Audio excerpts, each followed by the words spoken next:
Sa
percaya Tuhan bahwa kami hidup ini karena Tuhan yang memberikan kami kekuatan, karena salib-Mu, karena pengorbanan-Mu Tuhan.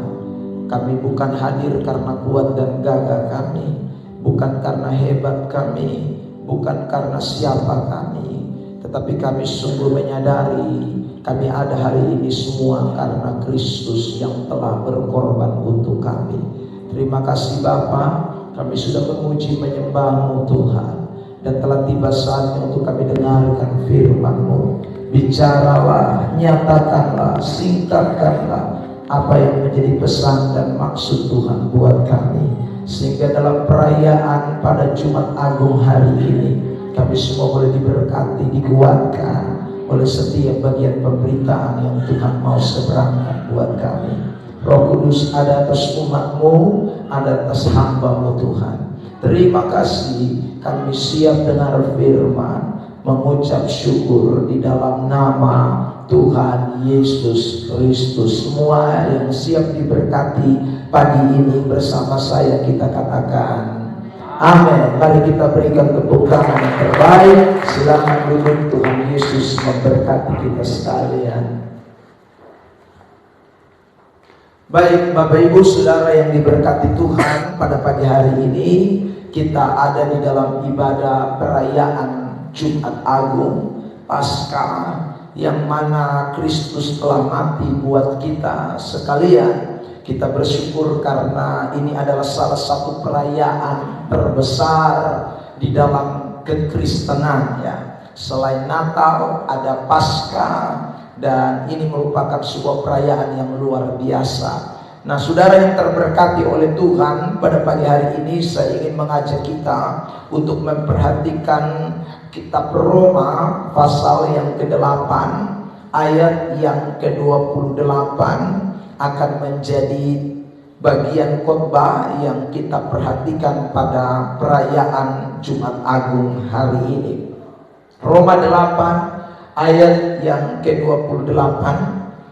Baik, kita akan membacakannya bersama-sama ayat ini di dalam hitungan yang ketiga.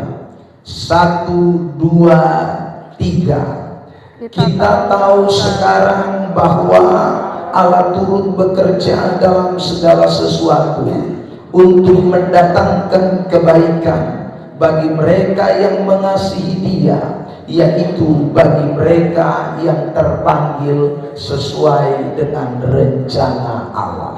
Saudara, saya ingin memulai khotbah ini dari kata kebaikan yang ada di dalam ayat 28 bagian B. Kata kebaikan ini akan menjadi tema khotbah pada kesempatan pagi diberkati ini, yaitu goodness of God, atau kebaikan-Mu Tuhan. Saudara yang terkasih di dalam Tuhan Yesus Kristus, saya terinspirasi dari Bapak Asten ya, karena di mobilnya dia tulis goodness of God, glow of love ya. Saya lihat itu kata, lalu saya pikir, wah ini ternyata menarik juga untuk dikhotbahkan tentang kebaikan Tuhan, goodness of God, kebaikan-Mu Tuhan. Nah saudara yang diberkati Tuhan Yesus Kristus, ketika kita memperhatikan teks kita tadi Roma pasal 8 ayat 28 tentang kata kebaikan atau goodness yang kita baca tadi, itu bukan hanya berarti kebaikan-kebaikan yang sifatnya sementara, tetapi kata kebaikan atau goodness yang ditulis di dalam bahasa Yunani-nya adalah kata agathos. Itu berkaitan erat dengan kebaikan-kebaikan yang sifatnya hari ini dan jangka panjang, yang sifatnya sekarang, bahkan sifat yang akan datang. Itulah kata goodness atau agathos yang kita temukan di dalam teks Perjanjian Baru Roma 8 ayat yang ke-28. Nah saudara yang diberkati Tuhan, kalau kita mempelajari seluruh bagian daripada Alkitab, memang Tuhan menjanjikan kebaikan-kebaikan yang demikian. Tuhan tidak hanya menjanjikan kebaikan-kebaikan yang sifatnya sementara, tetapi Tuhan juga menjanjikan kebaikan-kebaikan yang sifatnya unlimited, sifatnya tak terbatas, sifatnya kekal, sifatnya saudaraku bukan sekarang, tetapi akan datang. Itu adalah kebaikan-kebaikan yang Tuhan janjikan buat saudara dan saya. Inilah yang membedakan kita dengan orang di luaran sana. Inilah yang membedakan kekristenan dengan saudara ajaran-ajaran yang lain. Karena di dalam kekristenan kita tidak hanya menemukan soal kebaikan hari ini, tetapi kebaikan-kebaikan yang akan datang pun Tuhan sediakan buat setiap saudara yang percaya kepadanya. Nah, saudara yang terberkati oleh Tuhan, kebaikan-kebaikan yang sifatnya sementara itu dijanjikan di dalam Alkitab kita, mulai dari perjanjian lama sampai dengan perjanjian baru. Misalnya di dalam kitab Yeremia pasal yang ke-29 ayat yang ke-11, ini janji tentang kebaikan Tuhan yang sifatnya sementara. Dikatakan begini, rancanganku bukanlah rancangan kecelakaan, tetapi yang memberikan masa depan penuh pengharapan. Rancanganku adalah rancangan damai sejahtera yang memberikan masa depan penuh pengharapan. Saudara, rancangan damai sejahtera ini adalah rancangan yang sifatnya sementara. Karena waktu kita hidup saja di dunia ini, yang saudara kita memerlukan yang namanya damai sejahtera. Tapi nanti kelak setelah kita ada di sorga, otomatis itu damai sejahtera, sukacita sudah menjadi bagian di dalam hidup saudara dan saya. Masa depan yang penuh pengharapan itu juga adalah janji untuk masa yang sekarang ini. Saudara punya cita-cita, saudara punya pengharapan tentang masa depan, tentang kebahagiaan, tentang kesuksesan, tentang bagaimana saudara hidup kita tambah hari diberkati Tuhan secara jasmani. Itu merupakan janji-janji Tuhan yang Tuhan mau nyatakan buat setiap orang percaya. Nah, ini adalah kebaikan-kebaikan yang sifatnya sementara, kebaikan-kebaikan yang tidak bersifat kekal. Di bagian lain misalnya dalam Matius 6 ayat yang ke-33 juga ada pernyataan eksplisit dari khotbah Tuhan Yesus itu. Dia katakan, carilah dahulu kerajaan Allah dan kebenarannya, maka semuanya akan ditambahkan kepadamu. Semua yang ditambahkan ini adalah bagian dari kebaikan Tuhan. Apa yang Tuhan mau tambahkan buat kita? Kalau kita memperhatikan konteksnya adalah soal makanan, soal pakaian, soal minuman. Saudara, itu semua Tuhan janjikan. Kebaikan-kebaikan yang luar biasa itu Tuhan sediakan buat saudara dan saya. Inilah yang namanya agathos atau goodness of God, kebaikan dari Tuhan. Tetapi jangan lupa, kebaikan-kebaikan yang tadi saya katakan itu semua sifatnya adalah sementara. Karena saudara, kita mau makan satu hari 5 kali kah? Satu hari 10 kali kah? Suatu kali kelak kita akan mati dan kita tinggalkan semuanya. Saudara, kita mau ganti baju satu hari 100 kali kah? Saudara yang terkasih, karena kita pakaian banyak di lemari, tetapi ternyata juga itu sementara. Karena tidak ada orang yang saudara kemudian meninggal lalu semua pakaiannya dia bawa, tidak bisa, karena tidak ada kehidupan atau saudara sesuatu yang kita bisa lakukan setelah hari kematian kita.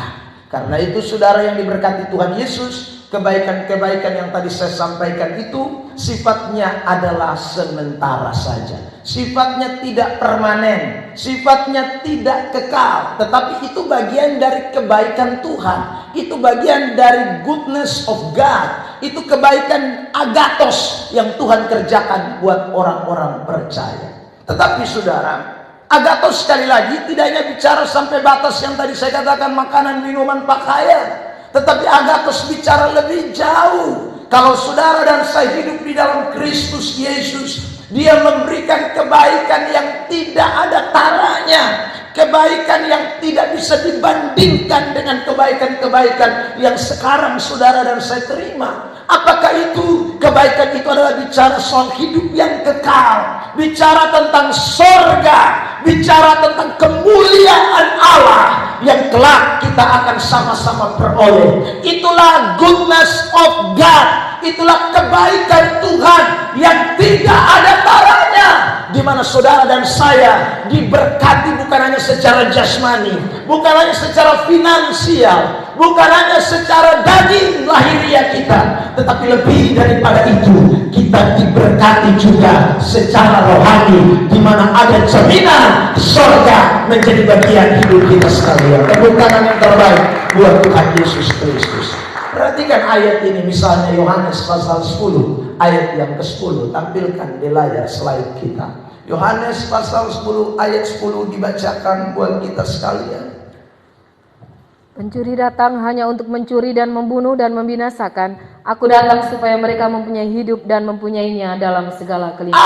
Aku datang supaya engkau mempunyai hidup. Kata hidup di sana ditulis dengan kata zoe, artinya hidup yang kekal, bukan bios. Kalau bios itu hidup yang sebentar. Yesus datang supaya kita mempunyai hidup kekal, dan hidup kekal dalam segala kelimpahan. Kata firman Tuhan.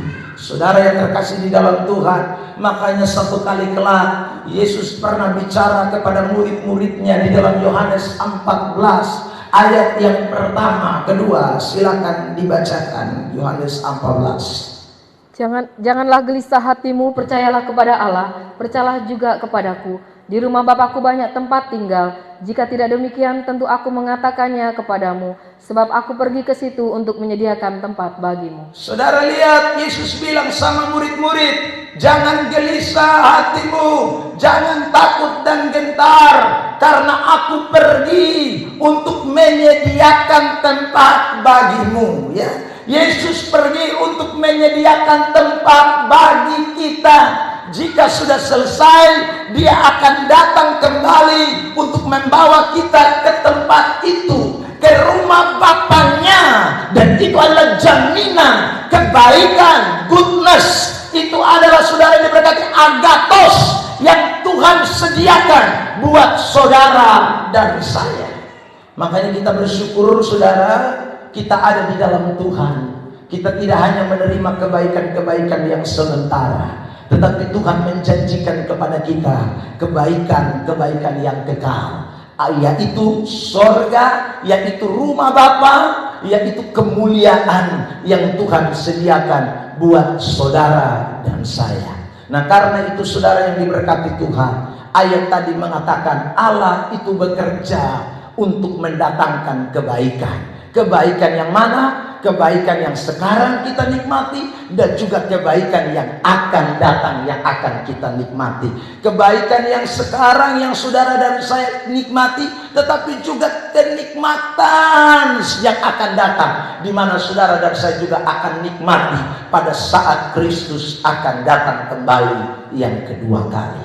Nah, pertanyaannya begini saudara, bagaimana Allah bekerja mendatangkan kebaikan itu? Kata mendatangkan ada indikasi pengertian di dalamnya, bahwa itu adalah saudaraku sesuatu yang terjadi dengan suatu cara tertentu, atau sesuatu yang datang tidak hanya begitu saja, tetapi ada alat, ada cara yang dipakai oleh Tuhan untuk mengerjakan yang namanya kebaikan-kebaikan. Jadi agathos, kebaikan yang kita mau terima dari Tuhan, itu bukan hanya sekedar mimpi belaka, tetapi Allah menggunakan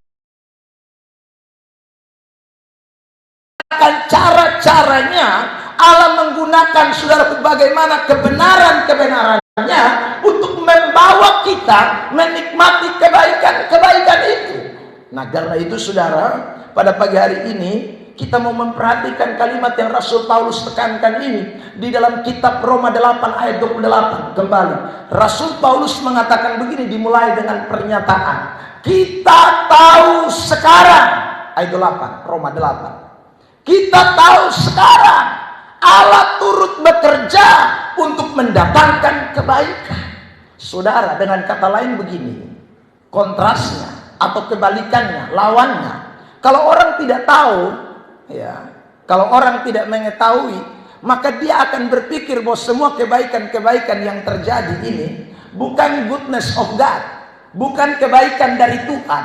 Kalau orang tidak tahu, saudara yang terkasih dalam Tuhan, sekarang bahwa Allah itu sedang bekerja untuk mendatangkan kebaikan, maka orang bisa saja menjadi sombong, menjadi angkuh, karena dia merasa bahwa saya yang buat semuanya, maka saya bisa mencapai kebaikan-kebaikan itu. Saya bisa punya makanan yang banyak, saya bisa punya gaji yang cukup, saya bisa jalan ke sana kemari, saya punya ini dan itu. Kalau orang tidak tahu sekarang ini, maka saya ulang lagi, saudara, kesombongan akan terjadi. Itu yang pertama. Yang kedua, kalau orang tidak tahu bahwa Allah turut bekerja untuk mendatangkan kebaikan, goodness, agathos dalam hidupnya, maka cenderung orang kalau menghadapi masalah, dia akan menjadi takut, gelisah, gentar, ya saudara, putus asa, kecewa, bimbang, ragu, ya, karena masalah-masalah yang dihadapi itu, dia pikir dia berjuang sendiri. Siapa tolong beta? Siapa yang bisa bawa beta keluar dari ini kesulitan? Siapa yang bisa berkati saya? Karena dia tidak mengerti bahwa Allah sedang bekerja di balik segala sesuatu untuk mendatangkan kebaikan. Nah, karena itu Rasul Paulus mulai dengan kata kita mesti tahu sekarang. Ya. Kalau kita tidak tahu ini, maka susah kita. Ya. Kita harus tahu bagaimana Allah bekerja di dalam hidup kita. Kita harus tahu cara Allah mendatangkan kebaikan-kebaikan dalam hidup kita.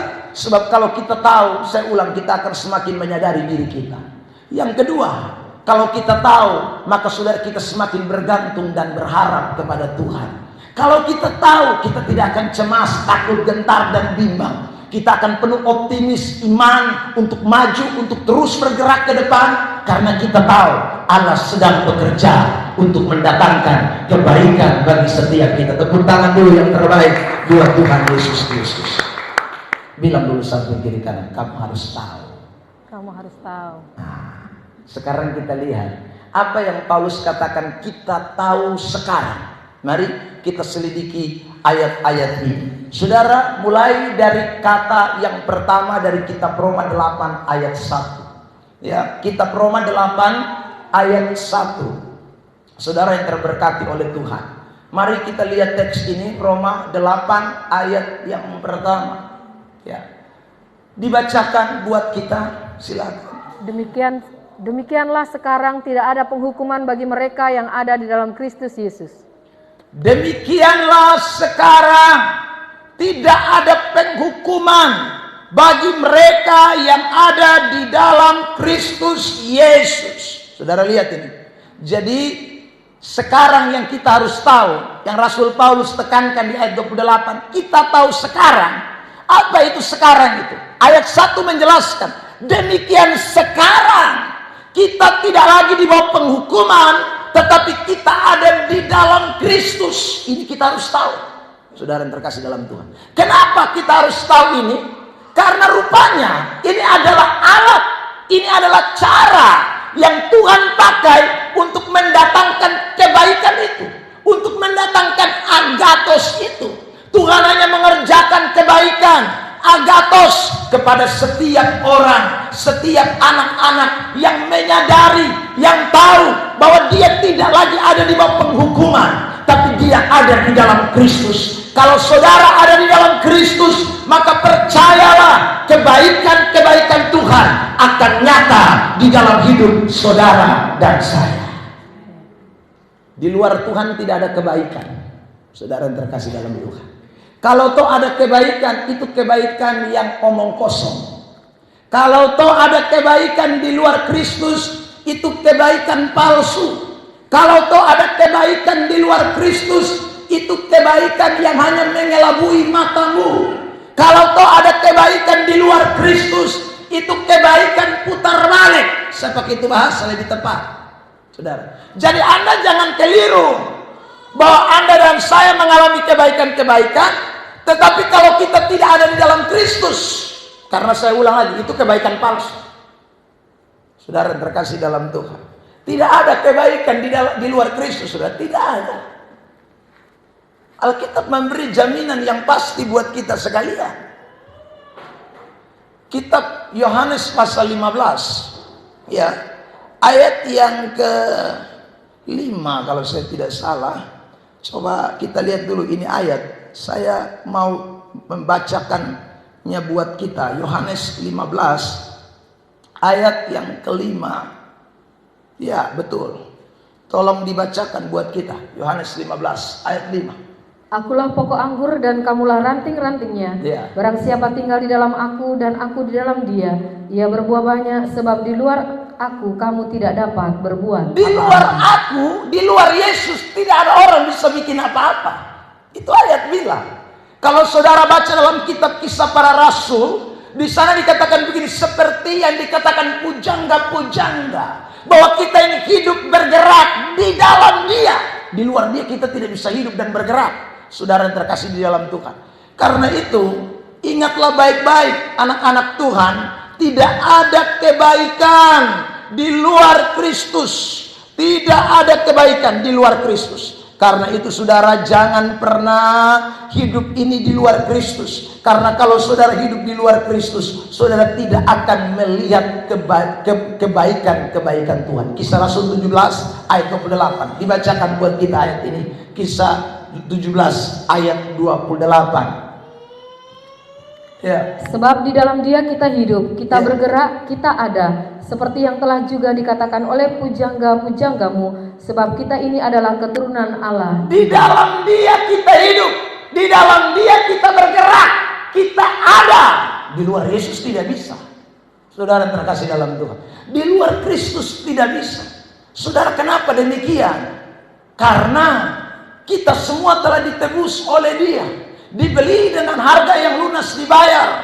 Dan hari ini kita merayakan Jumat Agung, hari di mana saudara dan saya beralih status, hari di mana kita tidak dibawa penghukuman lagi, kita tidak dibawa kutuk dosa, hari di mana kita sudah dikeluarkan dari maut, hari di mana kita dimerdekakan, hari di mana Kristus buat perkara buat saudara dan saya, supaya kita bisa melihat goodness of God, kita bisa melihat kebaikan Tuhan. Agathos terjadi dalam hidup kita adalah saat peristiwa Jumat Agung hari ini. Amin. Amin. Tanpa ini peristiwa, Anda dan saya tetap ada di bawah hukuman. Anda mau rajin gereja sekali, tetap Anda tidak akan lihat kebaikan Tuhan kalau Yesus belum mati buat kita. Kalau Yesus tidak mati buat kita, saudara yang terkasih dalam Tuhan, kita semua ada di dalam kutuk dosa. Semua kita tidak akan lihat kebaikan Tuhan. Saudara yang terkasih dalam Tuhan, karena itu Jumat Agung ini penting sekali buat orang-orang percaya, buat anak-anak Tuhan. Sebab tanpa Jumat Agung kita semua, saya ulang lagi, mau rajin apapun kita bikin baik sekalipun, tetap kita ada di bawah penghukuman. Tetap kita ada di bawah penghukuman. Tidak akan pernah bisa lolos dari penghukuman itu. Tetapi kita bersyukur karena Dia datang mati buat kita, supaya kita ditebus, supaya kita dibenarkan, supaya kita tidak lagi di bawah penghukuman itu, tetapi kita ada di dalam Kristus. Sebab waktu kita ada di dalam Kristus, kita tahu posisi kita, kita tahu identitas kita tentang kita ada di dalam Kristus. Maka percayalah, Allah pasti mendatangkan kebaikan buat saudara dan saya. Dia pasti mendatangkan goodness-Nya. Dia pasti mengerjakan yang namanya agathos dalam hidup saudara dan saya, jikalau kita hidup di dalam Dia. Amin. Sekarang kita lihat, benarkah semua orang Kristen ini sudah hidup di dalam Tuhan? Mari kita lihat, saudara, yang pertama, Coba kita melihat ayat 9 dan ayat 10. Ya. Roma 8 ayat 9 dan ayat 10. Tetapi kamu tidak hidup dalam daging, melainkan dalam roh. Jika memang roh Allah diam di dalam kamu, tetapi jika orang tidak memiliki roh Kristus, ia bukan milik Kristus. Tetapi jika Kristus ada di dalam kamu, maka tubuh memang mati karena dosa, tetapi roh adalah kehidupan oleh karena kebenaran. Jika Kristus ada di dalam kamu, ini garis bawah kalimat ini penting, menjelaskan ayat yang pertama tadi dari Roma 8. Jika Kristus ada di dalam kamu, tubuh memang mati karena dosa. Ingat kalimat itu, tubuh mati karena dosa, tetapi roh adalah kehidupan oleh karena kebenaran.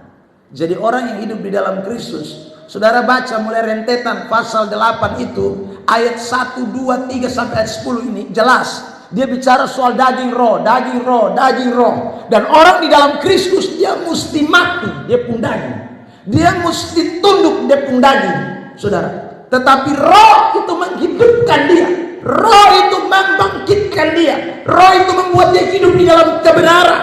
Perhatikan juga ayat 5 dan ayat 6. Perhatikan teks ini. Silakan Roma 8. Sebab mereka yang hidup menurut daging memikirkan hal-hal yang dari daging. Mereka yang hidup menurut roh memikirkan hal-hal yang dari roh. Karena keinginan daging adalah maut, tetapi keinginan roh adalah hidup dan damai sejahtera. Saudara lihat.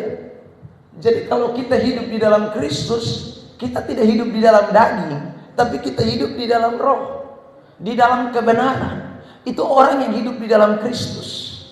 Nah, ini pasti kebaikan-kebaikan Tuhan itu akan nyata. Kebaikan-kebaikan Tuhan akan nyata di dalam hidup kita.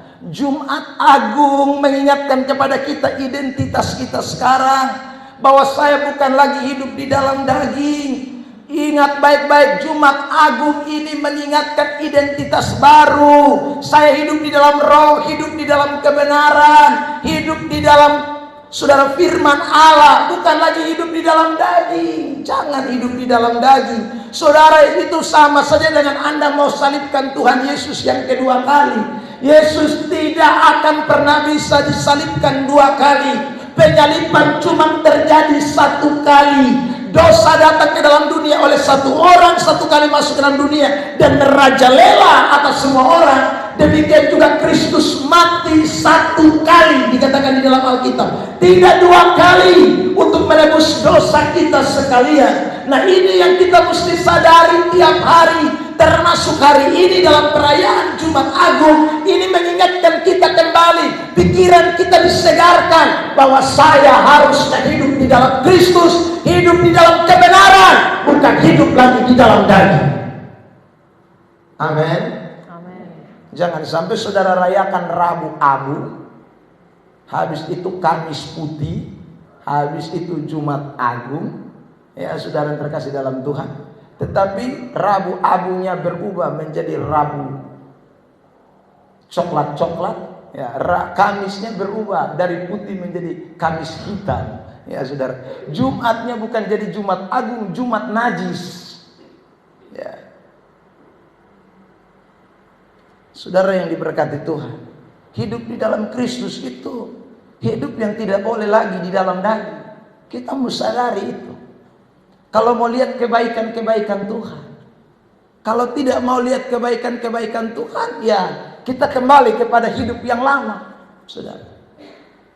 Jadi saudara yang terkasih di dalam Tuhan, kalau orang masih hidup di dalam daging, saya ulang lagi, kebaikan yang dialami itu kayak kebaikan-kebaikan palsu. Ya, saudara yang diberkati Tuhan, bayangkan saja kalau orang belum bertobat dari mabok laru, saudara yang diberkati, ya, dia dapat uang, tapi semua uangnya akan habis, selainnya habis semua nanti, ya saudara. Dia mungkin punya segala-galanya, tetapi semuanya akan lenyap, habis, hilang. Saudara yang terkasih, kalau orang tidak menang terhadap dosa, dia belum hidup di dalam Kristus, tidak akan lihat kebaikan-kebaikan. Yang hari ini palsu akan datang lebih sial, karena pasti binasa. Saudara lihat kan contoh kasus di dalam Lukas pasal 16 tuh, Ayat yang ke-19 tentang orang kaya, ya. Saudara lihat, dia pun kebahagiaan bukan main gila, tiap hari pesta, tiap hari makan enak, tiap hari saudaraku hidup di dalam kemewahan. Tetapi Alkitab bilang apa? Binasa dia. Nah, ini kebaikan-kebaikan palsu, karena dia hidup tidak di dalam Kristus, hidupnya di dalam daging, hidupnya ikut dia pun kemauan, hidupnya ikut dia pun senang-senang. Nah, anak-anak Tuhan, kita semua yang hari ini merayakan Jumat Agung, ingat baik-baik, saya ini sudah di dalam Kristus. Matikan dagingmu, matikan. Saudara, biarkan roh itu hidup, kebenaran itu muncul dalam hidup kita. Tawaran dunia ini memang tiap hari menggiurkan. Tawaran dunia ini tiap hari bikin orang Kupang bilang air liur malele. Lu lihat sana sini, kepengen semua, lezat, nikmat, enak. Tetapi saya ulang lagi, Anda kalau terpesona dengan kenikmatan dunia ini, maka Anda dan saya justru akan melihat bukan hal-hal kebaikan di dalam hidup ini, justru hal-hal kepalsuan di dalam hidup ini. Saudara yang terkasih di dalam Tuhan Yesus Kristus, beberapa waktu yang lalu Om Yansen yang mungkin kirim di WA atau siapa saya lupa, tentang penerimaan pekerja BUMN. Ya, saudara. Di situ di syarat yang pertama umur sekian, lulusan, kedua lulusan ini dan seterusnya. Yang ketiga syaratnya tidak boleh bertato dan tidak boleh bertindih telinga. Saudara, orang dunia saya tahu. Ya. Saudara terkasih dalam Tuhan, tidak boleh tato, tidak boleh tindih. Ini BUMN loh. Saudara, ini dunia sekuler. Nah, kalau saudara yang dikasih oleh Tuhan orang hidup di dalam daging, bikin rusak dia pun diri dahulu. Tato duluan, tindih duluan. Saudara terkasih dalam Tuhan. Nah, lu ramar pekerjaan tidak dapat. Baru lu bilang begini, Tuhan tidak baik. Beta sekolah mah terakhir beta nganggur. Itu bukan Tuhan yang tidak baik, lu yang son tahu diri. Nah, ya, saudara terkasih dalam Tuhan. Mabok larut tiap hari, isap rokok non stop. Saudara terkasih dalam Tuhan. Baru pites, paru-paru dong rusak semua. Baru dia bilang sama dia mama dan bapak banting uang, bayar. Saudara terkasih dalam Tuhan. Lo yang bikin rusak tuh lu diri sendiri. Tuhan sebenarnya rancangkan kebaikan, tapi lu yang bikin rusak karena lu semua hidup di dalam Kristus. Kalau orang hidup dalam Kristus, daging mati, dagingnya mati, dia tidak akan ikut dosa-dosa yang model-model begitu tuh. Sana akan ikut. Itu kematian Tuhan. Ada banyak orang ini yang saudaraku, saya ulang lagi, dia tidak mengerti apa arti hidup di dalam Kristus, sehingga dia pikir hidup dalam Kristus yang penting Kristen. Hidup di dalam Kristus yang penting masuk gereja. Bukan. Hidup di dalam Kristus itu mati terhadap dosa. Itu hidup dalam Kristus. Amin. Amin. Percuma datang gereja terus, tapi kalau tidak mati terhadap dosa, percuma. Karena mati dia tetap neraka. Saudara terkasih dalam Tuhan, Anda tidak bisa sobok Tuhan. Saya sudah ulang-ulang ini kalimat, ya. Tidak ada orang dalam di sorga. Anda ingat baik-baik. Ya. Jadi mama masuk sorga, itu tidak berarti bahwa mama siapkan tempat buat anak. Anak masuk sorga itu tidak berarti anak ini siapkan tempat untuk bapak dan mama. Jadi begitu sampai di pintu sorga, kita langsung ngomong bilang, Papa, Anis duluan di sana jadi. Anis siap tempat ke sebeta. Itu hanya terjadi di kapal feri. Di sini di sorga tidak ada. Lah iya toh. Kalau saya mau pirote, Mam Nelci tolong tempat 2, 3 ya toh, dulu Aryan masih di atas, mau pialor Aryan tolong dulu. Itu hanya terjadi di kapal feri. Sorga tidak bisa. Sorga tidak bisa. Lu sana ada istilah orang dalam. Ya saudara, makanya ingat baik-baik. Hidup sekarang jangan bermain dan dosa jangan. Dosa itu memang enak. Tapi mesti ingat, Yesus mati, Yesus mati, Yesus mati, Yesus mati. Dan Yesus pun mati itu hanya satu, tebus dosa. Tidak ada lain. Saudara terkasih dalam Tuhan, tebus dosa kita. Jadi kalau saudara merayakan Jumat Agung, tetapi kalau masih hidup di dalam dosa, lebih tahu usah rayakan. Karena itu sama saja bikin malu Tuhan Allah. Saudara yang terkasih dalam Tuhan. Ya. Karena dia berkorban untuk kita supaya kita dibenarkan. Dia berkorban untuk kita supaya kita hidup dalam kemuliaannya. Dia mati untuk kita karena kita tidak bisa mati buat diri kita sendiri. Dia berkorban untuk kita karena kita tidak bisa berkorban untuk diri kita sendiri. Bahkan semua harta benda kita tidak bisa kita korbankan untuk menebus dosa kita. Tidak bisa. Saudara terkasih dalam Tuhan. Jadi dalam Kristus itu inti pertama adalah kita harus menjadi orang-orang yang dimerdekakan dari dosa. Sebab dosa itu menjadi pemisah antara kita dengan Allah. Dosa itu membuat kita menjadi musuh Allah. Dosa itu membuat saudara dan saya menjadi punya sekat antara kita dengan Allah. Tidak bisa. Jadi kalau ada sekat antara kita dengan Allah, bagaimana mau ada kebaikan-kebaikan terjadi dalam hidup kita? Tidak akan pernah bisa. Toh. Karena yang bikin kebaikan, goodness, hanya cuma Kristus. Nah sementara kalau ada dosa, ada sekat, siapa yang mau datangkan kebaikan dalam hidup kita? Yesaya 59 ayat 1-2. Silakan dibacakan buat kita. Yesaya 59 ayat 1 dan ayat 2. Sesungguhnya tangan Tuhan tidak kurang panjang untuk menyelamatkan, dan pendengarannya tidak kurang tajam untuk mendengar. Tetapi yang merupakan pemisah antara kamu dan Allahmu ialah segala kejahatanmu, dan yang membuat dia menyembunyikan diri terhadap kamu sehingga ia tidak mendengar ialah segala dosa. Itu yang bikin kita selalu lihat kebaikan itu bertemu dosa. Jadi ingatlah baik-baik. Hari ini kita merayakan Jumat Agung. Saya tekankan ulang, identitas barumu harus jelas. Di dalam Kristus tidak boleh hidup lagi di dalam dosa. Yang kedua, saudara, selain bicara tentang di dalam Kristus itu tidak boleh hidup di dalam dosa. Di dalam Kristus itu kita mempunyai hubungan yang lebih dekat dengan Kristus. Di dalam Kristus itu membuat kita memiliki hubungan spesial.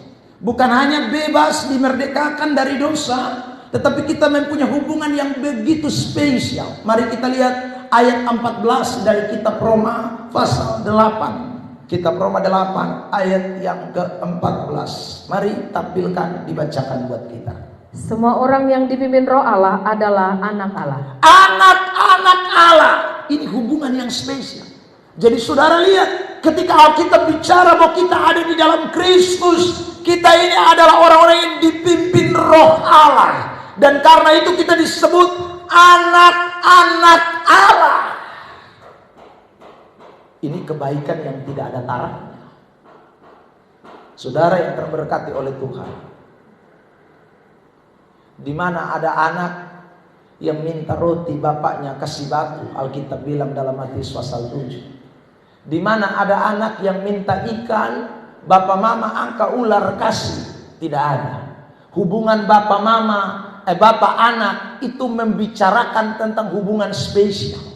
Karena hubungan spesial, maka pasti ada yang namanya goodness, ada yang namanya kebaikan, ada yang namanya agathos. Anak tidak mungkin dibiarkan oleh bapaknya. Kitab Mazmur mengatakan dengan jelas, seperti bapa sayang kepada anak-anaknya, demikianlah Allah mengasihi saudara dan saya. Hubungan ini yang membuat kita tidak bisa, saudaraku, terpisah dari kebaikan Allah. Hubungan ini yang membuat kita begitu dekat dengan Allah. Kematiannya di Golgota membuat saudara dan saya bukan hanya lepas dari hukuman dosa, kutuk, tetapi lebih daripada itu, Dia angkat kita menjadi anak-anaknya. Amin. Saya mau tanya, saudara, adakah anak yang tidak dekat dengan orang tuanya? Ada kok? Tidak. Ada. Anak yang tidak dekat dengan orang tua itu anak kurang ajar. Ya, saudara terkasih dalam Tuhan. Anak yang baik tidak mungkin jauh dari orang tua. Anak kurang ajar sah. Saudara terkasih dalam Tuhan. Anak dengan bapak, anak dengan orang tua itu tidak bisa terpisahkan. Hubungannya begitu dekat, hubungannya begitu spesial. Kecuali hanya kematian saja yang bisa memisahkan hubungan bapak dan anak dan ibu. Saudara terkasih dalam Tuhan. Selagi belum maut memisahkan, saya ulang, kalau ada anak yang jauh dari bapak itu hanya anak kurang ajar. Hanya anak durhaka saja yang jauh dari pembab mama. Saudara yang terkasih dalam Tuhan, soalnya mungkin hubungan ini tidak bisa dipisahkan. Bukan hanya bicara karena hubungan darah daging. Ya. Tapi ini status yang membuat kita tidak bisa dipisahkan. Jadi saya heran kalau ada orang bilang begini, saya anak Tuhan.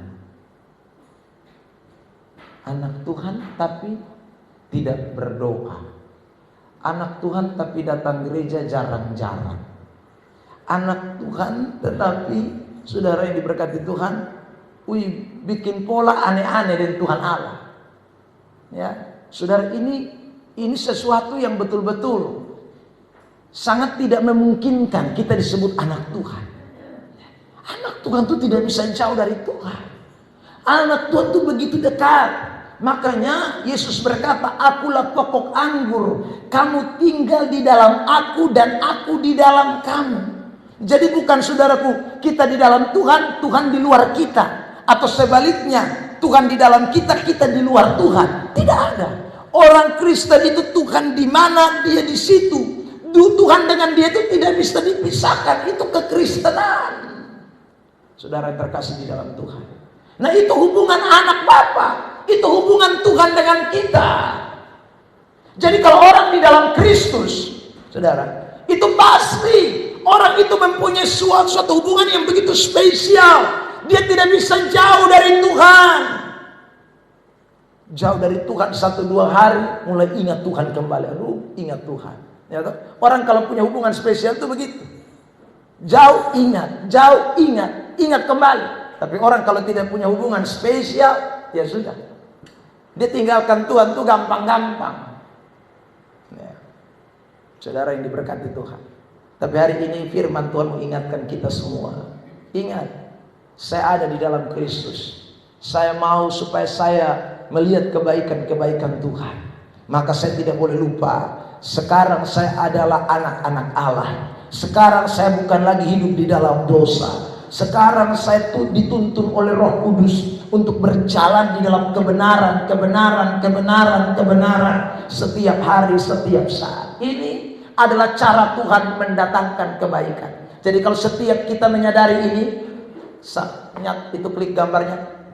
Kalau kita semua menyadari bagian ini, saudara terkasih di dalam Tuhan, bahwa kita bukan yang ini, yang pertama tadi. Ya, kita hidup di dalam Kristus. Ya, kalau kita hidup di dalam Kristus, sekali lagi, kita tidak hidup di dalam daging, kita tidak hidup jauh dari Tuhan. Percayalah, pergumulan memang ada, tapi kebaikan-kebaikan Tuhan pasti nyata. Amin. Saudara terkasih dalam Tuhan, jalan lika-liku ada, tantangan ada, ujian ada, tapi percayalah, kalau saudara hidup benar, hidup berkenan kepada Tuhan, Tuhan pasti akan berperkara untuk mendatangkan kebaikan-kebaikan buat saudara dan saya. Tepuk tangan yang terbaik buat Tuhan Yesus Kristus. Contoh di dalam Alkitab banyak, saudara. Salah satunya yang saya khotbahkan pada hari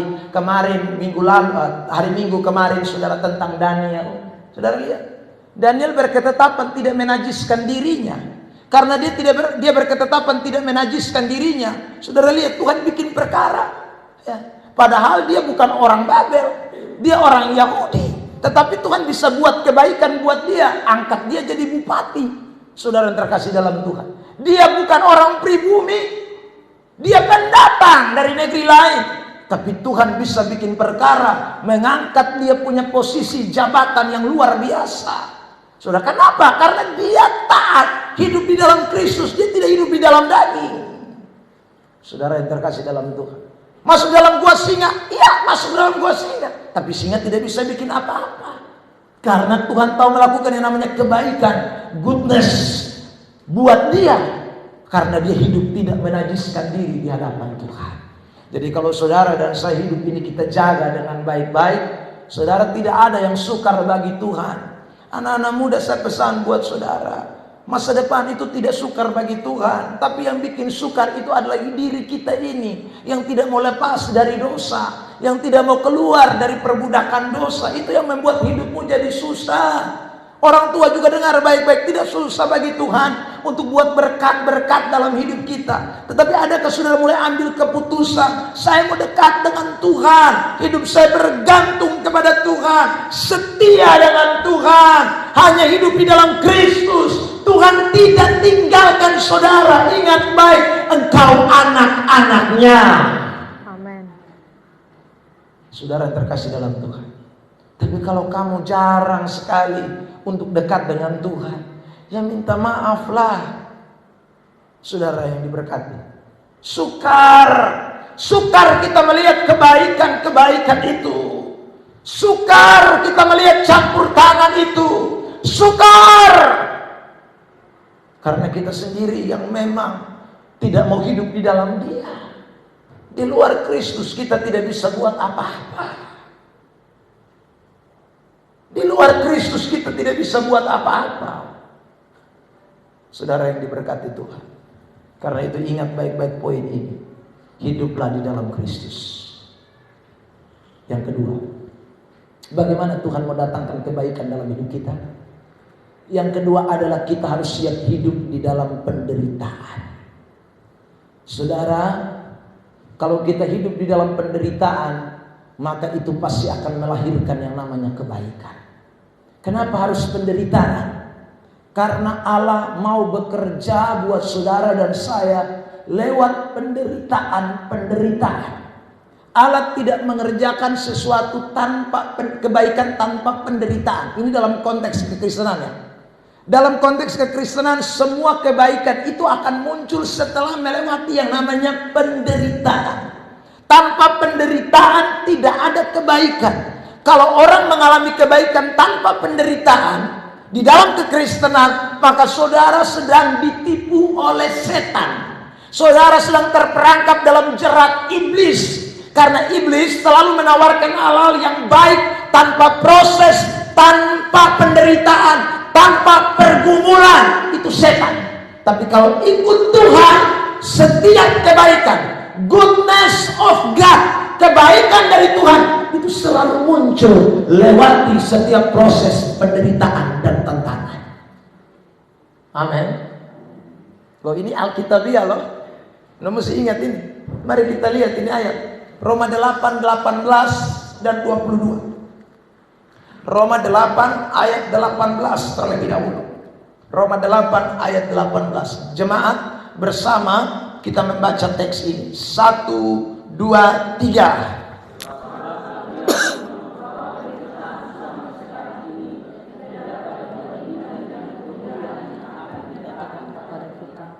Penderitaan zaman sekarang ini dikatakan itu tidak dapat dibandingkan dengan kemuliaan. Kemuliaan itu artinya goodness, itu kebaikan. Tapi lewat apa? Penderitaan. Ayat 22. Mari kita lihat ayat ini sekali lagi, hitungan ketiga. 1, 2, 3. Sebab kita tahu bahwa sampai sekarang segala makhluk sama-sama mengeluh dan sama-sama merasa sakit.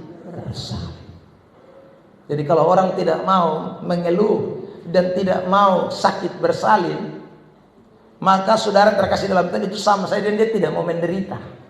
Nah, kalau tidak pernah rasa sakit bersalin, saya mau tanya, kira-kira ada anak yang keluar kosong tidak pernah bersalin? Anak dari mana? Kalau anak orang puana. Tidak ada orang yang tidak, saudaraku, punya anak tanpa rasa sakit bersalin. Tidak ada. Kalau mau punya anak, maka mesti lewati yang namanya pengeluhan. 9 bulan mengeluh, lalu kemudian saudaraku bersalin sakit. Itu harus, tidak bisa tidak. Baru lu bisa lihat anak ganteng, anak cantik, saudara. Tapi itu mesti lewat mengeluh. Saudara yang diberkati Tuhan. Ya. Tidak ada tiba-tiba saudara yang diberkati Tuhan langsung hamil, shoot 9 bulan. Ya toh? Lalu tiba-tiba langsung shoot lahir. Langsung, wih, anakku ganteng lagi. Tidak ada. Lu mesti mulai dari 1 bulan. Itu sudah. Wes enak. Naik 2, 3, 4 bulan mulai jalan pinggang kiri, pinggang kanan mulai sakit, muka jelek, botol lihat. Saudara terkasih dalam, mengeluh. Koton tidur bisa bola balik dong, yang hamil 6-7 bulan son bisa bola balik. Begini sah. Kok balik salah? Saudara terkasih dalam Tuhan. Belumlah ini anak main pencak silat di dalam, tendang kiri, tendang kanan. Saudara terkasih dalam Tuhan. Tidak enak. Mengeluh, sakit bersalin, saudara terkasih dalam Tuhan. Tapi coba lihat, begitu itu anak lahir, mama bilang, iya anak cantik lah. Bapak ada hidung iko mama. Iya, lanjutkan ya saudara. Senang, bahagia. Karena apa? Lewat sakit bersalin. Lewat itu mengeluh. Hidup kekristenan itu tidak ada kebaikan tanpa pengeluhan, tanpa penderitaan. Tidak ada. Catat baik-baik itu, tidak ada. Kalau Anda mau begitu, Anda bukan Kristen yang baik. Bukan Kristen yang baik. Karena Kristen yang baik harus ikuti proses. Kristen yang baik harus ikuti yang namanya, saudara, tantangan, ujian, cobaan. Itu Kristen yang baik. Justru Kristen yang parah. Makanya saudara ingat itu khotbahnya Bapak Simpson Kolo waktu kita di rumahnya Ibu Dean. Ingatin ayat Mazmur 26 ayat 2. Tampilkan itu ayat. Mazmur 26 ayat 2. Lihatin ayat ini. Ini khotbahnya Bapak Son. Mazmur 26 ayat 2. Tampilkan. Saudara yang terkasih dalam Tuhan. Silakan dibacakan buat kita. Ujilah aku ya Tuhan dan cobalah aku, selidikilah batinku dan hatiku. Saudara lihat. Makanya Raja Daud itu minta Tuhan uji beta. Kata uji itu sama saja yang bilang kesmaso beta dalam penderitaan. Coba beta itu sama saja dengan bikin beta susah. Saudara terkasih dalam Tuhan. Itu tuh dia minta Tuhan. Karena dia tahu kalau ikuti ini ujian, ini cobaan, itu akan buat dia tambah besar, tambah luar biasa, tambah sukses, tambah diberkati. Tidak ada goodness, tidak ada kebaikan tanpa penderitaan. Amin. Saudara terkasih, makanya Jumat Agung ini kita sukacita kiri kanan. Ya, saudara tahu kenapa kita bisa sukacita hari ini? Karena ada satu sosok yang rela menderita datang ke dalam dunia. Woi, dia pun menderita tuh bukan main-main, bapak mama saudara. Tolong ingat baik-baik.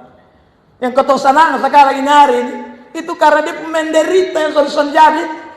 Yang dia lahir di kandang Bethlehem, yang dia hanya cuma dibungkus dengan kain lampin, yang dia rela tinggalkan istana sorga, lalu jadi miskin, cuma jadi anaknya tukang kayu.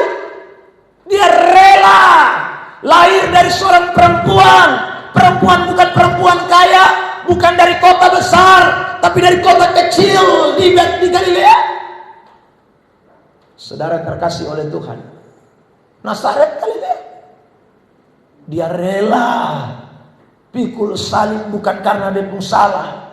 Dia rela dicambuk bukan karena salahnya. Dia rela dimahkotai duri bukan karena salahnya. Saudara diberkati. Untuk siapa itu? Untuk supaya saudara lihat kebaikan-kebaikan Tuhan. Tapi kalau hari ini ada orang Kristen yang tidak mau menderita, Anda Kristen yang salah, ikuti jejak. Karena saya ulang lagi, jejak yang ditinggalkan oleh Kristus buat kita adalah jejak penderitaan. Orang Kristen wajib masuk di dalam jejak penderitaan kalau mau lihat kebaikan-kebaikan Tuhan nyata atas hidupnya.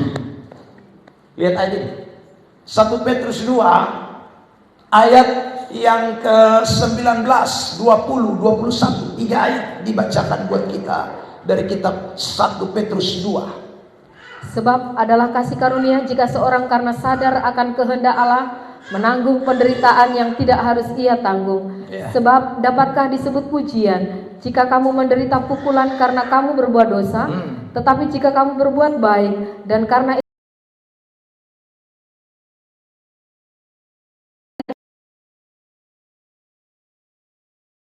pada Allah. Saudara lihat itu ayat. Itu kasih karunia. Kecuali kita bikin salah, baru kita menderita. Itu beda. Duduk-duduk, saudara kerja, malam-malam lu mulai meloy orang ayam di sebelah, naik panjat, lalu kemudian Anda tidak tahu kena hiki, kena tangkap, orang babak belur kita. Nah itu salah. Tetapi saudara yang diberkati Tuhan, penderitaan karena kebaikan, Alkitab bilang itu kasih karunia. Makanya saya mungkin pernah bersaksi di tempat ini atau belum ya. Seorang anak Tuhan WA saya. Dia tanya begini, Pak Pendeta, beta ini sudah 3 bulan tidak terima gaji. Saya tanya dia, lu kerja baik kok, kerja putar balik. Lu kerja sungguh-sungguh kok, kerja main gila. Lu datang tiap hari kok, atau lu jarang-jarang datang. Dia bilang, Bapak beta taat sesuai dengan aturan. Beta lakukan pekerjaan dengan baik. Tapi bos sampai hari soalnya bayar bepung gaji sudah 3 bulan. Beta bilang, itu salib yang harus kau pikul. Itu penderitaan. Kau bikin baik, tetapi orang tidak balas kebaikan. Kau lakukan sesuatu yang baik, tetapi orang tidak bayar kau punya gaji. Saudara terkasih dalam Tuhan, kau menderita, ya, tetapi jangan takut. Karena meski dia tidak bayar gajimu, Tuhan tetap memperhitungkan semua penderitaan yang engkau lewati. Dan suatu saat agatos kebaikan akan engkau tuai kalau engkau tetap bertahan di dalamnya. Amin. Saudara yang terkasih di dalam Tuhan, beberapa hari yang lalu waktu saya diminta untuk khotbah di SD, saya menceritakan tentang Thomas Edison, pencipta lampu ini. Ya. Saudara, Thomas Edison itu adalah seorang yang bukan hanya gagal 999 kali, ya. Tetapi juga Thomas Edison mempunyai latar belakang yang tidak baik, saudara, dalam hal pendidikan. Ya. Tetapi saudara yang diberkati Tuhan, Thomas Edison lahir di tengah-tengah keluarga yang takut akan Tuhan. Proses demi proses dilewati dengan penuh ketekunan. Gagal bukan 1-2 kali, saudara. 999 kali. Itu bukan gagal yang main gila punya, ya. Tetapi dia tidak pernah menyerah. Dia tahu bahwa, saudara, Tuhan itu pasti bekerja di balik segala sesuatu untuk mendatangkan kebaikan. Hari ini kita bisa lihat lampu warna pink, putih, biru, orange, segala macam. Itu karena lahir dari seorang Thomas Edison yang tidak pernah menyerah ketika mengalami kegagalan demi kegagalan. Tidak menyerah. Ketika melewati proses demi proses, tidak menyerah. Di dalam Alkitab juga banyak kita temukan orang-orang yang demikian, saudara. Penderitaan demi penderitaan dilewati selain Kristus. Tapi orang-orang ini tidak pernah menyerah. Ada Yusuf tidak menyerah, saudara. Ada Daud yang tidak menyerah. Penderitaan yang mereka alami besar, luar biasa. Ada Rasul Paulus yang kita temukan di dalam Alkitab juga. Beberapa kali dia berulang-ulang kali masuk penjara, saudara. Berulang-ulang kali menderita, tapi dia tidak pernah menyerah dan putus asa. Di balik penderitaan itu mengerjakan hal-hal besar, hal-hal dahsyat, hal-hal yang agathos, goodness of God. Jadi kalau saudara nyanyi lagu Goodness of God, mesti ingat bahwa tidak ada penderitaan yang tanpa melewati penderitaan. Kebaikan-Mu Tuhan sertai langkahku. Kebaikan-Mu Tuhan berkati hidupku. Aku berserah datang menyembah, hidupku bagimu. Kebaikan-Mu Tuhan, itu goodness of God. Berkati hidupku, sepanjang hidupku Kau setia. Bait keduanya bilang apa? Lewat api kita pun tetap berjalan bersama dengan Dia. Amin. Amin, saudara. Ya, karena itu hari ini dengarlah baik-baik. Jangan pernah menghindar dari penderitaan. Jangan pernah lari dari penderitaan. Karena tidak ada penderitaan yang tidak mengerjakan kebaikan buat kamu. Saudara, hari ini Gereja Sidang Jemaat Allah Glow of Love, sinar kasih bolok bisa ada. Itu karena ada sejumlah penderitaan yang sudah dilewati oleh para rasul-rasul. Saudara, rasul-rasul ya, yang mati dibunuh, yang mati dianiaya, yang disiksa. Ada bapak-bapak gereja yang berjuang mati-matian, saudara, digoreng, dibakar, saudara, diseret, tapi mereka tidak menyerah. Itu yang membuat gereja hari ini bisa hadir, bisa berdiri, bisa teguh, bisa kuat, bisa diberkati. Karena ada penderitaan lepas penderitaan. Gereja Sidang Jemaat Allah di Indonesia kemarin baru saja berulang tahun tanggal 4 April. Saudara yang diberkati Tuhan, yang ke-82 kalau saya tidak salah. Saudara, gereja GSJ masuk ke Indonesia, ya, Assembly of God. Saudara, itu terjadi kenapa? Karena ada begitu banyak pengorbanan, ada begitu banyak penderitaan yang telah dicurahkan, sehingga pelayanan ini bisa berkembang. Pelayanan ini bisa bertahan 82 tahun. Gereja-gereja bisa berdiri, banyak orang percaya, banyak orang saudara menyerahkan hidup kepada Kristus. Itu karena ada penderitaan lepas penderitaan yang sudah dilewati. Saudara yang terberkati oleh Tuhan, bangsa ini bisa merdeka karena ada pahlawan-pahlawan yang rela mati di medan pertempuran, sehingga saudara dan saya bisa melihat kemerdekaan. Jangan pernah lupa, saudara, kalau dalam dunia sekuler saja ada penderitaan untuk melihat sebuah kebaikan, apalagi menjadi pengikut Kristus. Tidak ada alasan untuk tidak hidup di dalam penderitaan bersama dengan Tuhan. Amin. Tapi sekalipun ada penderitaan, jangan pernah menyerah, karena kemenangan ada di pihak kita. Amin. Lihat ayat ini, Roma 8 ayat yang ke-35, 36, 37. 3 ayat, perhatikan, dibacakan buat kita sekalian. Roma pasal 8. Siapa yang akan memisahkan kita dari kasih Kristus? Ya. Penindasan atau kesesakan, Ya. atau penganiayaan, Ya. atau kelaparan, Terus. atau ketelanjangan, Ya. atau bahaya, atau pedang? Amin. Seperti ada tertulis, oleh karena Engkau kami ada dalam bahaya maut sepanjang hari. Terus. Kami telah dianggap sebagai domba-domba sembelihan. Tetapi dalam semuanya itu kita lebih daripada orang-orang yang menang oleh Dia yang telah mengasihi kita. Saudara lihat, kita lebih dari orang-orang menang. Kapan kita menang? Di dalam penderitaan, di dalam kesengsaraan, dalam kesulitan. Jadi saudara yang diberkati Tuhan, kalau kita cuma baru beras naik, itu belum apa-apa. Ya, itu baru penderitaan kician.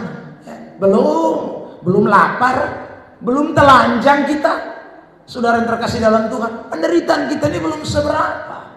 Ya, tapi adakah orang-orang Kristen masih bisa bertahan? Adakah orang-orang Kristen masih tetap ikut Kristus? Masihkah orang-orang Kristen tahu, yakin dan percaya bahwa di balik penderitaan ini ada kebaikan, ada goodness of God, ada agathos, atau justru dia menyerah? Dia sudah tidak sanggup lagi ada dalam penderitaan, ambil jalan pintas, ikut jalan pintas untuk cepat dapat kebaikan-kebaikan palsu. Saudara yang diberkati Tuhan, jangan tergiur, karena setiap orang yang ambil keputusan untuk jalan pintas, engkau hanya melihat kepalsuan-kepalsuan belaka, dan engkau akan lihat suatu kelak nanti engkau akan menyesal karena engkau telah ambil keputusan yang salah, tidak berjalan dalam penderitaan bersama dengan Kristus. Karena di balik penderitaan di dalam Kristus akan mengerjakan kemuliaan kekal yang melebihi penderitaan ringan yang sekarang kita sedang lewati. Amin. Karena itu saudara yang diberkati Tuhan, Rasul Paulus bilang begini, 2 Korintus 4. Lihat ayat 16, 17, 18. 3 ayat. 2 Korintus 4. Ya, dibacakan buat kita.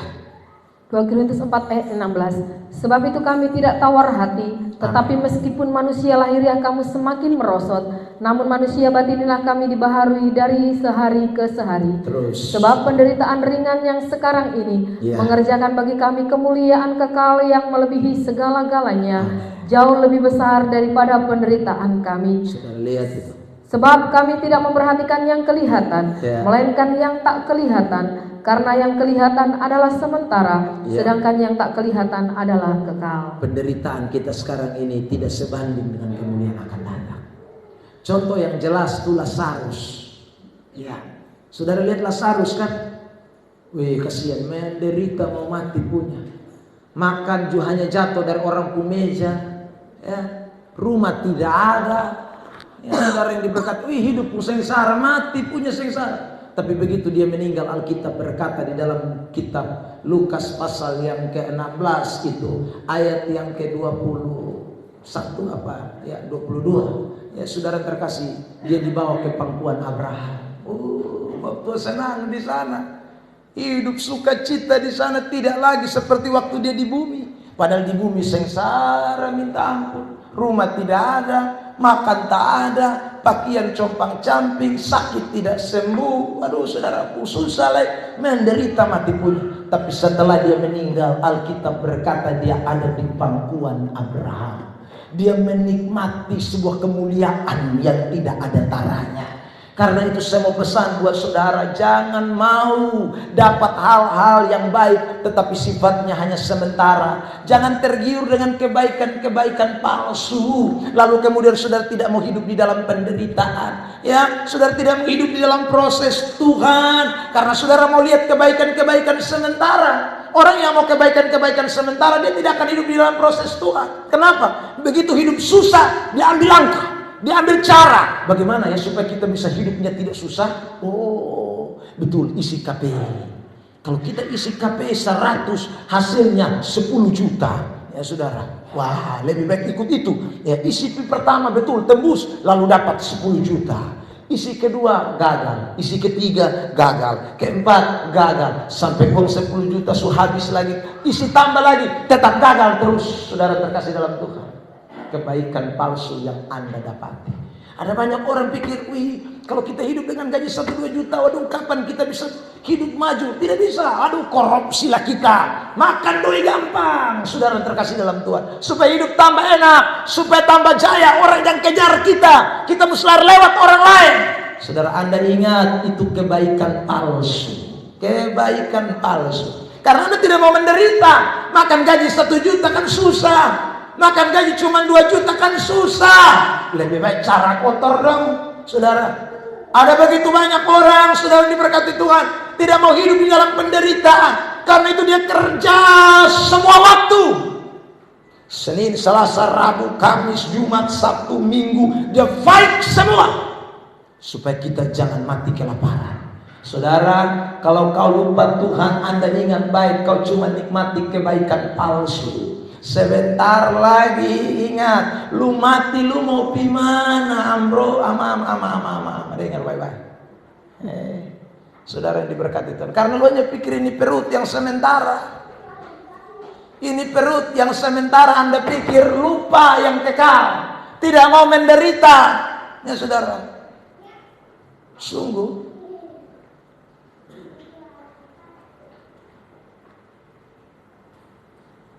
kalau saya ditawarin kerja yang hari Minggu justru harus kerja, saya tak usah kerja. Sungguh, saudara terkasih dalam Tuhan. Bapak, tapi kerja sekarang susah Bapak. Penderitaan akan membawa kebaikan. Saudara terkasih dalam Tuhan, penderitaan akan membawa kebaikan. Saudara, tapi saya tidak akan korbankan hari Tuhan hanya untuk kepentingan daging yang sesaat. Lebih baik saya mati daripada saya mesti korbankan Tuhan. Saudara yang diberkati Tuhan, karena bagi saya penderitaan hari ini tidak sebanding dengan kemuliaan akan datang. Tidak sebanding. Saya juga belum pernah lihat orang yang kerja sampai hari Minggu, dia pun rumah lebih dari Aston. Saya belum lihat. Naik-naik 2 lantai lah. Itu saudara. Tidak apa-apa, saya kerja hari Minggu full time, saya rumah nanti lebih dari Aston. Oto, tapua semua, mulai dari lantai 1 sampai lantai 5. Tidak ada saudara. Atau begitu lu kaya raya karena kerja sampai hari Minggu, semua waktu lu kerja, saya mau tanya, lu makan emas atau makan beras? Sama juga kita makan beras toh. Saudara, makan nasi sama. Lah kalau cuma makan nasi sama, untuk apa aku korbankan waktu Tuhan hanya untuk pekerjaan? Saudara yang diberkati Tuhan, terlalu mulia waktu itu. Karena hanya satu waktu itu mengerjakan kemuliaan yang kekal buat saya. Saudara terkasih dalam Tuhan. Makanya Mazmur Bani Korah mengatakan, lebih baik 1 hari di pelatarannya daripada 1000 hari di tempat lain. Khotbah berapa Jumat yang lalu dari Ibu Lia, ya saudara, dengan tema yang baik di antara yang terbaik di antara yang baik. Saya ingat ada 3 yang terbaik yang kita tidak boleh lupakan. 1 yang terbaik itu adalah di dalam rumah Tuhan. Mazmur 84 ayat 12. Lebih baik 1 hari di pelataran Tuhan, itu lebih baik. Kata lebih baik itu berarti terbaik, saudara, daripada 1000 hari di tempat lain. Kenapa terbaik? Karena 3 jam di gereja mengerjakan kemuliaan yang tak terbatas buat Anda. Amin. Saudara terkasih dalam Tuhan. Karena itu hari ini ingatlah baik-baik, relalah menderita. Jangan sampai saudara tidak rela menderita hanya karena hal-hal yang sifatnya sementara. Hal-hal yang sifatnya hanya sementara. Jangan saudara, rela menderita, rela menderita. Karena di balik penderitaan itu Anda akan lihat kebaikan-kebaikan Tuhan nyata atas hidupmu. Bukan hanya kebaikan hari ini, saya ulang, tetapi kebaikan akan datang, di mana kita akan melihat kemuliaan kekal. Itu kedua, saudara. Yang ketiga, terakhir, bagaimana Allah itu mengerjakan kebaikan buat kita? 1, kalau kita hidup di dalam Dia, tidak hidup di dalam dosa, menjadi anak-anak Allah. 2, ingat kalau kita mau hidup di dalam penderitaan, diproses oleh Tuhan, dalam pergumulan, dalam tantangan, kita tidak mundur, kita tetap setia, Tuhan kerjakan kebaikan. Yang terakhir, yang ketiga, saudara yang diberkati Tuhan, mari kita lihat Roma 8 ayat yang ke-28. Yang ketiga, kita harus hidup bekerja sama dengan Yesus. Ya, mari kita lihat Roma 8:28. Roma 8 ayat yang ke-28. Roma 8 ayat 28. Kita tahu sekarang bahwa Allah turut bekerja dalam segala sesuatu untuk mendatangkan kebaikan bagi mereka yang mengasihi Dia, yaitu bagi mereka yang terpanggil sesuai dengan rencana Allah. Kita tahu sekarang bahwa Allah turut bekerja. Dipakai kata sunergio atau saudaraku sinergi, ya, dari kata sun dan egon. Egon, sun itu artinya bersama-sama, egon itu kerja. Jadi bersama-sama kerja. Nah saudara, Allah berkata Dia turut bekerja, sinergi, artinya bersama-sama bekerja untuk mendatangkan kebaikan. Jadi kebaikan yang Allah mau nyatakan kepada kita itu bukan kerja sebelah pihak, bukan bekerja satu pihak, tapi bekerja 2 pihak. Allah bekerja dan kita bekerja untuk mendatangkan goodness, untuk mendatangkan agathos. Itu bukan hanya saja Allah, tapi kita juga melakukan bagian kita. Saudara yang diberkati Tuhan Yesus Kristus, jangan lupa ini. Saya selalu sampaikan ada 4 tipe manusia. Tipe yang pertama, saudara, tidak mau kerja, tetapi berdoa non-stop. Doa terus. Kerja tidak mau, tapi doa terus. Ini tipe yang pertama, saudara. Ini sama saja membebani Tuhan. Ya saudara, membebani Tuhan. Ya, karena kita tidak mau kerja, kita hanya minta Tuhan terus yang kerja buat kita. Itu membebani Tuhan. Tuhan, hari ini saya mau makan, tapi beras tidak ada, Tuhan. Amin. Tuhan datangkan beras. Dia duduk sana. Nanti beras sudah datang. Tuhan, beras sudah ada, tapi siapa yang mau masak, Tuhan? Ini orang tidak mau kerja, beras ada, dia tidak mau masak juga. Tunggu, tiba-tiba Tuhan datangkan lagi orang masak kasih dia. Tuhan, nasi su ada, tapi siapa yang sendok kasih Tuhan? Ini orang memang gila saja, tiap hari hanya harap Tuhan, ya. Saudara mau bikin apa? Tipe yang kedua, saudara, tidak doa, kerja non-stop. Nah ini tipe yang kedua. Tidak doa, tidak gereja, tidak semua yang Tuhan punya dia abaikan. Tapi dia rajin sekali, saudara terkasih dalam Tuhan. Otaknya jalan, pikirannya bermain, kreatif. Pokoknya saudara dia cepat sekali untuk dapatkan uang. Ini tipe kedua. Tipe yang ketiga, saudara terkasih dalam Tuhan. Tidak kerja, tidak doa. Nah, ini parah. Ya, saudara lihat, tidak kerja, tidak doa. Ini hanya ukur tanpa tidur terus. Ini tidak kerja, tidak doa. Saudara lihat, ini tipe yang ketiga. Ya, tipe yang keempat, kerja doa, kerja doa, kerja cari Tuhan, kerja cari Tuhan. Saudara, yang Tuhan mau kerjakan goodness adalah tipe yang keempat. Amin. Karena ini ayat bilang Allah turut bekerja untuk mendatangkan kebaikan. Jadi saudara jangan ada di tipe pertama yang hanya doa saja. Saya pernah didatangi oleh ini manusia satu hilang, tahu kemana dia? Ya. Dulu dia biasa di Mama Wong sana. Dia datang di sini, dia cerita, saya ini hidup saudara, Bapak hanya andalkan Tuhan Bapak. Oh luar biasa. Iya Bapak, bayangkan Bapak, saya jalan-jalan di jalur 40, tiba-tiba Tuhan bilang ada uang di dalam hutan. Saya turun dari motor, saya pergi dan betul Bapak, ada satu tumpuk uang di sana, saya ambil. Bapak, saya jalan-jalan lagi Bapak, tiba-tiba Tuhan nyatakan ada emas di pinggir kali. Saya langsung pergi lihat, wih ternyata itu batu bukan batu, emas murni Bapak, saya ambil. Saya dalam hati lu cerita putar balik. Dari mana ada begitu ya saudara? Lu jalan-jalan tiba-tiba dapat uang di pasir, dapat uang di rumput, dapat uang di bunga, lihat batu berubah jadi emas. Itu lu mata mulai juling mengkali.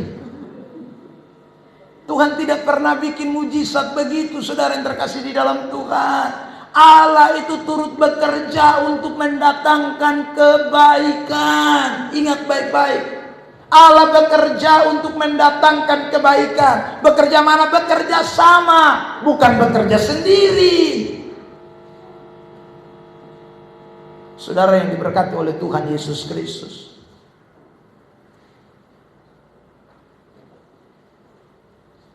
Dia mau naik motor Tuhan. Sebentar saya ngebut Tuhan, tolong jaga lindungi saya, jangan sampai saya kecelakaan Tuhan. Saudara terkasih dalam Tuhan, itu namanya tidak ada otak. Ya. Saudara yang ngebut, saudara susahkan Tuhan. Baru saudara mulai tancap pas, sampai di situ rem semakan, buk jatuh. Baru saudara bilang, wih saya doa tadi tapi Tuhan tidak dengar. Bukan, lu bikin susah Tuhan. Ya. Karena kamu suruh Tuhan bekerja, kamu sendiri tidak mau kerja. Lah Tuhan kasih otak buat apa? Tuhan kasih pikiran buat apa? Tuhan tidak suka begitu. Saudara yang terkasih di dalam Tuhan, jangan jadi tipe yang begini. Ini bikin susah Tuhan. Saya ulang lagi, ini bikin susah Tuhan. Memang bukan ini saya pakai bahasa supaya bisa dimengerti. Tuhan sangat susah, tapi itu namanya bikin membebani. Tuhan tidak suka orang model begini.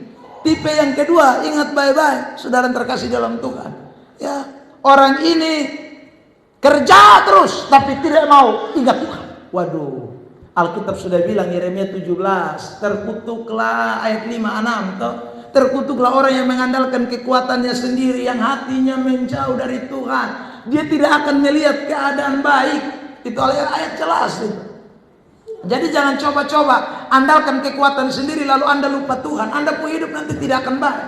Jangan. Tadi besok omong panjang lebar. Makanya hari Minggu, hari ibadat, jangan lupa. Saudara terkasih dalam Tuhan, jangan lupa.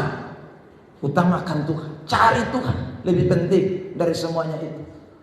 Tipe yang ketiga, Ingat, tidak tahu berdoa, tidak tahu bekerja. Ini tipe. Sudo apa malas, kerja apa mohon.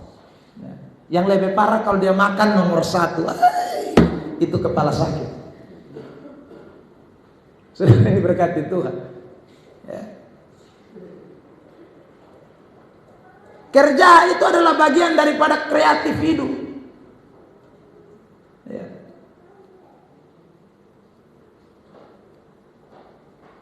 Om saya hampir 1 bulan di sini.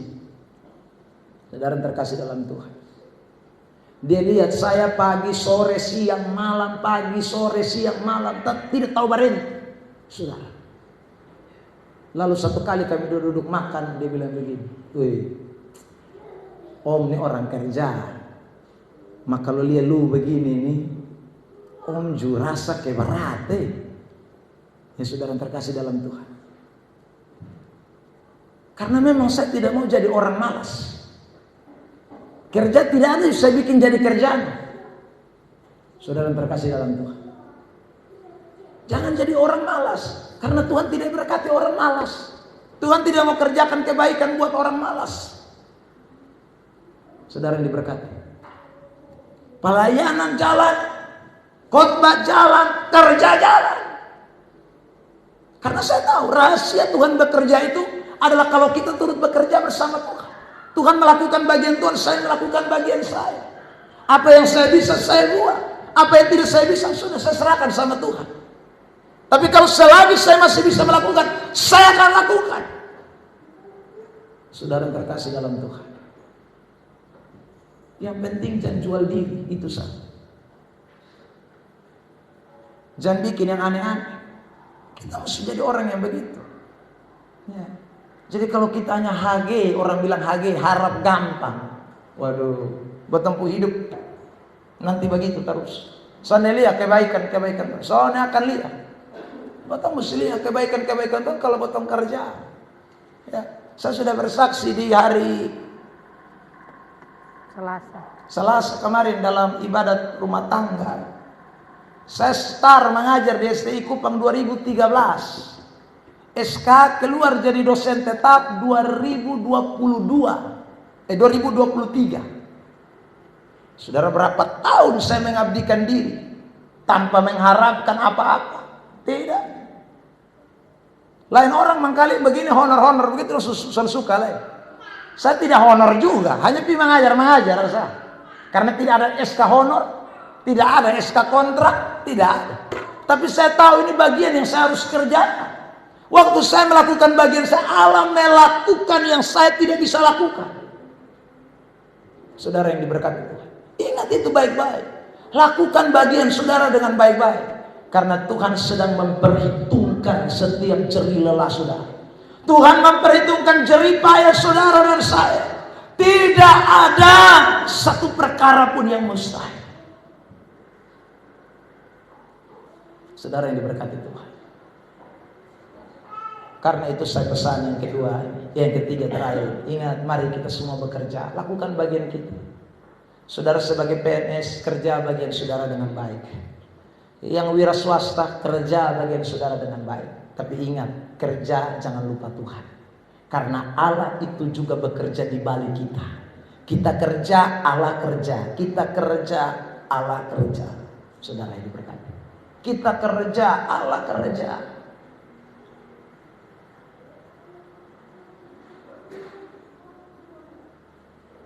Wisuda saya nanti sebentar lagi itu membutuhkan uang yang cukup banyak, saudara. Tapi kemarin sampai kampung, saya juga heran. Saya ini orang yang soalnya gampang kasih orang. Soalnya gampang. Begitu dia lihat sapi, dia bilang begini, "Wih, ini sapi ini masih bisa 2 bulan lagi." Kan saya sudah 2 bulan lagi. Ya. Dan dia sudah janji, dia bilang, "Ini sapi beta jual, beta akan kasih lu supaya lu pakai untuk lu wisuda." Saya bilang, "Tuhan, jangan bikin depo hati berubah." Tetap. Ya, sudah. Nah, saya ini kuliah daftar, sudah tahu, yang daftar Bapak Sila, bukan saya. Uang bisa tidak ada waktu itu daftar. Jadi tiba-tiba saya Pak Sila datang, Pak Sila bilang, "Pak Pendeta, besok daftar Bapak S2." Saudara terkasih dalam Tuhan. Ini pasti tidak dibuka. Jadi dia daftar beta. Jadi baju pi kuliah sah. Pi kuliah. Saudara terkasih dalam Tuhan. Lakukan pembagian. Ini kali mau wisuda baju pusing. Aduh Tuhan, uang ini, uang. Tahu-tahu waktu kemarin bilang, ini saat bisa bakar lah. Tuhan, Tuhan jangan dia hati, dalam hati beta doa itu. Ya sudah, dia pun hati jangan berubah. Tiba-tiba dia berubah bilang sapi dijual duluan, mati kita sudah.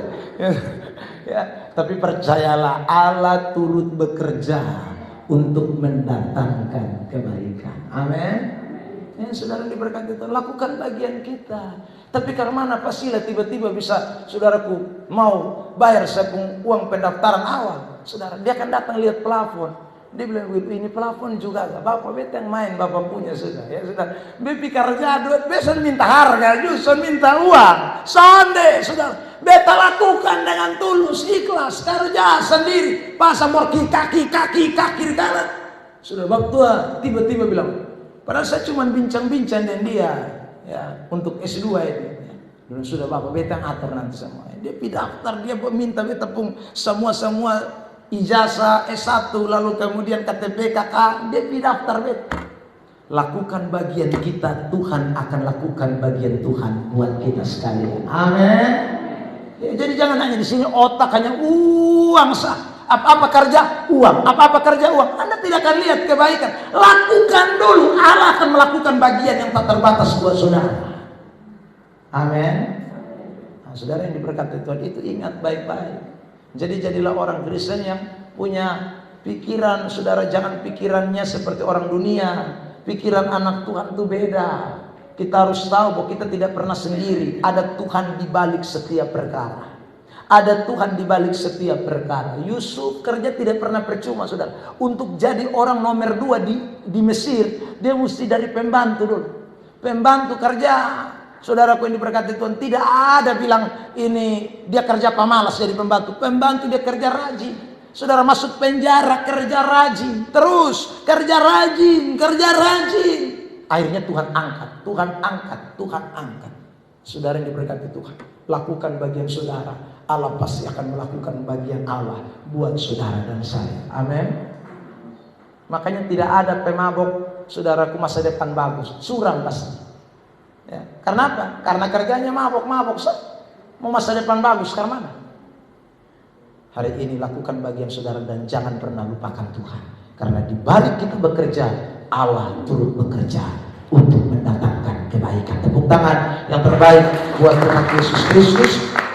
Kiranya di Jumat Agung ini kita semua ditolong oleh Tuhan untuk terus melihat goodness of God. Kebaikan Tuhan yang besar di dalam hidup kita sekalian.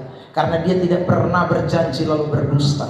Dia akan menggenapi setiap janji-janjinya buat kita sekalian. Tuhan Yesus memberkati. Pemain musik maju ke depan. Siapkan itu pujian, ku cinta kau, kebaikanmu Tuhan, sertai hidupku, langkahku, dan aku terus diberkati oleh Tuhan. Haleluya. Terima kasih.